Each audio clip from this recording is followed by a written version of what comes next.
¿Qué tal? Muchas gracias por permitirme dar esta plática aquí en el Congreso de la Sociedad Matemática Mexicana. Mi nombre es César Maldonado y voy a presentarles comportamiento crítico de modelos de Hamiltonianos aleatorios en Z, que es un trabajo de colaboración con Jorge Litín de la Universidad Católica del Norte en Chile, en Antofagasta. Entonces, bueno, este es el plan. Voy a empezar a motivarlo.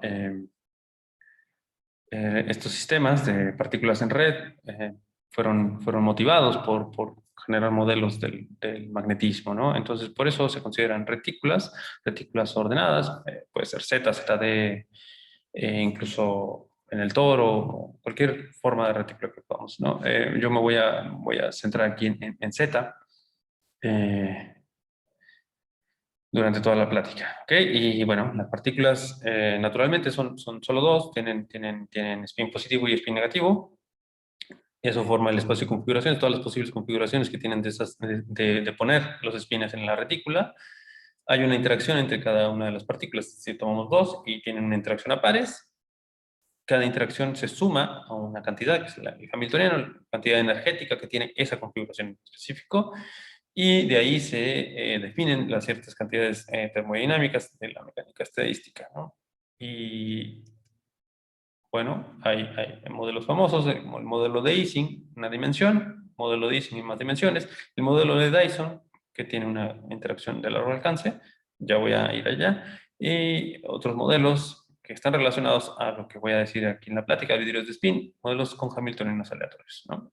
Entonces, todos estos sistemas de spins. El modelo de Dyson es el más, por mucho es el más famoso de todos, este es Dyson. Entonces tenemos los mismos ingredientes y este es el hamiltoniano, ¿no? Eso es lo que define el modelo. Y bueno, entonces aquí la parte roja es cómo interaccionan las partículas a pares. Solo interaccionan en los primeros vecinos, eso quiere decir estos corchetitos que están aquí debajo de la sumatoria.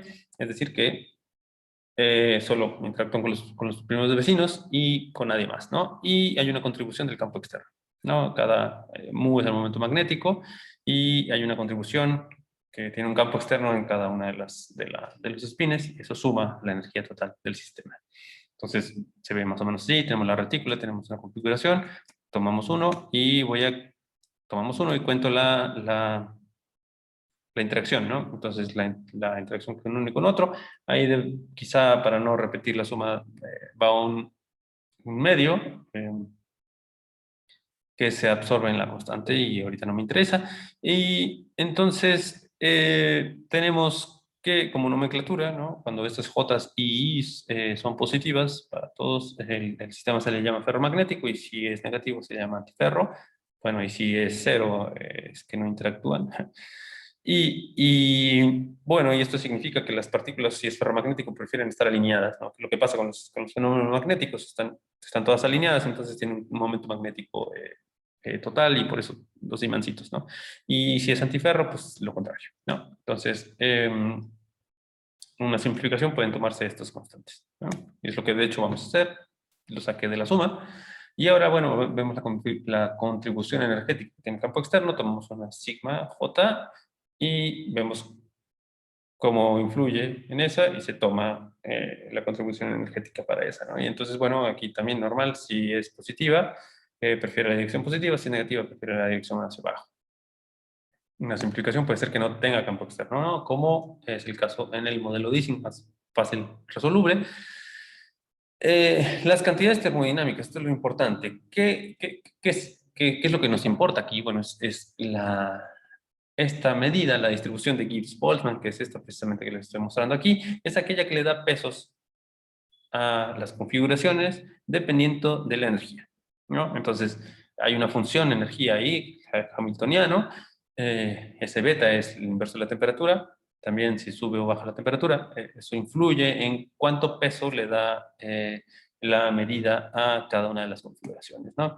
Una cantidad muy importante para el resto de la plática es la energía libre por unidad de volumen, que es el logaritmo de la función de particiones, la z que está ahí. Si ustedes se fijan, si ustedes suman las probabilidades sobre todas las zetas, tenemos un 1 porque sale z sobre z. Y bueno, también una cosa interesante es que si ustedes tienen observables del sistema, lo que normalmente hacemos es eso, observamos el sistema, pero no vemos qué es lo que le pasa a cada una de las configuraciones posibles del sistema, sino un promedio, ¿no? Entonces el valor esperado de las observables del sistema. Bueno, entonces, ¿cuál es una de las preguntas más importantes? Es todas esas cantidades que les definí hace rato están bien definidas para volúmenes finitos, pero no sabemos si sí están definidas perfectamente para volúmenes infinitos. Volumen infinito quiere decir el límite termodinámico, lo que uno observa por el número de partículas que contiene cada uno de los sistemas es muy grande y eso se lleva al límite termodinámico y es lo que les interesa en realidad a los físicos, ¿no? Entonces está esta pregunta en el modelo de Ising. ¿Existe el límite termodinámico? La respuesta es que sí, es precisamente esta función que tenemos aquí, esta f beta, 1 partido por beta, logaritmo, no sé qué. Ok, es una función muy bonita, eso es cuando el campo externo es cero y las interacciones aparecen constantes. Y si el campo magnético no es cero, entonces tenemos esta otra forma, pero Ising se dio cuenta, bueno, esta función es analítica y entonces ocurre algo importante en el modelo de Ising, es que no presenta transiciones de fase. ¿Ok? ¿Qué es la transición de fase? Bueno, para eso vamos a definir el siguiente modelo, el modelo de Dyson. Tenemos el mismo esquema. Ahora, la contribución energética para las interacciones a pares es que tomamos una y esta influye a todas las demás partículas. Entonces hay una contribución energética de largo alcance, ¿no? Y tiene esta forma, que cae como la distancia a la alfa. ¿Okay? Este es Freeman Dyson, que recientemente murió el año pasado. Y este es, bueno, este es el modelo, entonces vamos a ver, tenemos igual la secuencia, tomamos una, consideramos la contribución energética con el vecino, con el siguiente, con el siguiente, con el siguiente, ¿no? Y entonces ahí eh, la distancia, entonces si ustedes hacen un spin, voltean un spin aquí, la fluctuación energética va a ser mayor a que si ustedes cambian un spin alejado, ¿no? Para este. Entonces hacemos la suma sobre todos, aquí también otra vez un 2 ahí absorbido por la constante, y esa es la energía del sistema que define la probabilidad para las configuraciones de volumen infinito, y entonces una condición para la existencia del límite termodinámico es que esta función de decaimiento sea sumable. ¿Okay? Es decir, que el alfa sea mayor que 1. Entonces lo que ocurre en el modelo de Dyson es que, bueno, para alfa mayor que 2 no existe la transición de fase. Si la interacción decae suficientemente rápido, no existe transición de fase para ninguna temperatura. Y Dyson mostró que si alfa, es decir, la tasa de decaimiento de la interacción decae, bueno, o sea, va entre 1 y 2, entonces existe una transición de fase y esto se prueba usando una simplificación del modelo de Dyson, un modelo que se llama el modelo jerárquico, pero lo que muestra es la magnetización espontánea. ¿Qué quiere decir que la magnetización espontánea? Es que si ustedes van bajando la temperatura, va a haber un momento en que todas las partículas, como es en un modelo ferromagnético, todas las partículas prefieren estar alineadas, ¿no? Y entonces, bueno, entonces tenemos dos probabilidades ahí que describen el sistema, aquella que le da peso, o sea, aquellas que les dan peso únicamente a las configuraciones del estado base, ¿no? Que es todas alineadas para arriba, todas alineadas para abajo, y eso eh, describe la transición de fase, ¿no? Bueno, Dyson lo probó para alfa entre 1 y 2 y dejó el problema abierto durante bastantes años, hasta que Froelich y Spencer, usando otras herramientas, mostraron que para alfa igual a 2 también existe la transición de fase. Entonces, esto nos lleva a los modelos aleatorios. Bueno, los modelos hamiltonianos, tenemos el mismo esquema, tenemos estos dos modelos, Ising y Dyson, pero aquí no hay nada de aleatorio, si se fijan, nada más tenemos la probabilidad que describe o sea, el peso que le da a las configuraciones, ¿no? Entonces, en física hay algunos sistemas que tenían unas fluctuaciones ahí rápidas, y entonces hay otros modelos como los vidrios de spin, donde el spin puede tomar un montón de valores, o como el Edwards Anderson o el Sherring-Kirkpatrick, que oscilan entre ferro y antiferro, ¿no? Y bueno, el modelo de Canning es uno de estos. Es el siguiente, donde la J, ahora J y J, es una variable aleatoria, es decir, puede fluctuar, ¿no? Entonces, bueno, esto consta Canning y Yasha Sinai. Y J y J, las variables aleatorias, bueno, se asumen independientes idénticamente distribuidas con una distribución centrada y, bueno, también varianza acotada, ahorita vamos a ver. Entonces, el modelo se describe otra vez, tenemos el modelo, tenemos otra vez la sigma y las contribuciones energéticas con todo el resto. Ahora, la J no es independiente, sino que es una variable aleatoria que depende de los X, ¿no? Y lo que ocurre, nos preguntamos lo mismo. Existe el límite termodinámico, es decir, existe una cantidad no aleatoria a la que converge esto cuando el límite se va a infinito, es decir, existe la energía libre, no aleatoria para volumen infinito.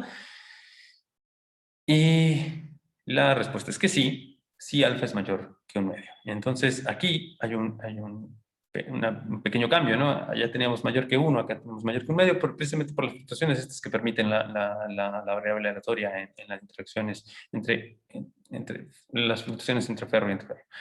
Bueno, hay unas condiciones ahí más bien técnicas sobre los momentos de las variables aleatorias y sobre sus varianzas, ¿no? Varianzas acotadas. Y ese es el resultado, ¿no? Esencialmente. Después Canning, al siguiente año, mostró que además, si alfa es mayor que un medio, entonces existe una fase única. ¿Ok? Entonces ahora, bueno, eso es ausencia de transiciones de fase. Ahora les voy a presentar el modelo siguiente que está inspirado en el modelo de Canning, donde nos paramos precisamente en alfa un medio y vemos alrededor de eso. Entonces, ¿qué pasa? ¿Qué pasa? Queremos estudiar qué es lo que pasa ahí y entonces ahora tenemos dos